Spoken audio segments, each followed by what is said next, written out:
bassin versant du Layon, de l'Aubance, du Louette, du Petit Louette. On a une problématique phytosanitaire. Chez nous, c'est vraiment les pesticides qui nous posent souci. Aujourd'hui, on est réunis pour une journée technique qui est organisée par la Chambre d'agriculture pour sensibiliser les agriculteurs à des pratiques vertueuses vis-à-vis de la qualité de l'eau et notamment sur des pratiques qui visent à réduire l'usage de produits phytosanitaires. Il y a de plus en plus d'agriculteurs qui font attention et qui ont envie de diminuer leur phyto, donc on est là aussi pour leur montrer ce qui existe comme nouvelles pratiques, comme nouvelles machines, et puis des agriculteurs qui sont aussi engagés dans cette démarche-là depuis plus longtemps pour avoir un retour d'expérience de leur part.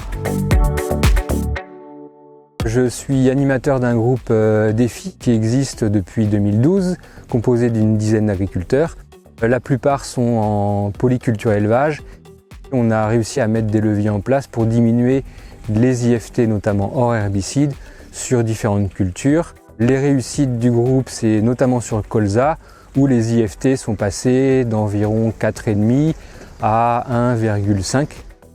Il y a pas mal d'insectes qui peuvent nuire à la culture, mais il existe presque un levier ou plusieurs sur chaque insecte, notamment les dates de semis précoces qui permettent d'avoir des colzas assez robustes à l'automne, avec un complément aussi en fertilisation, pour éviter l'impact d'attaques d'altise.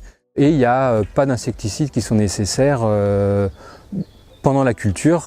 Après les quelques fois où malheureusement on est contraint de semer plus tard, on a observé presque à chaque fois une nécessité d'intervention, donc c'est vraiment un levier robuste pour ne pas traiter un insecticide à l'automne. En céréales à paille, la baisse est un peu moindre, mais le point de départ n'était pas aussi élevé.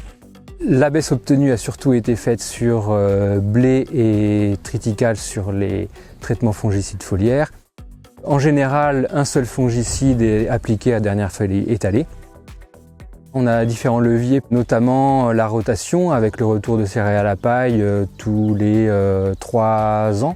On a aussi le choix variétal qui permet d'être plus robuste face à l'apparition de maladies. Ce qui est insecticide, on a aussi des leviers pour éviter l'apparition de pucerons. Par exemple, le décalage de la date de semis un peu plus tard à l'automne. Le choix de variétés résistantes à la JNO qui nous permet de ne pas traiter même si les pucerons sont présents.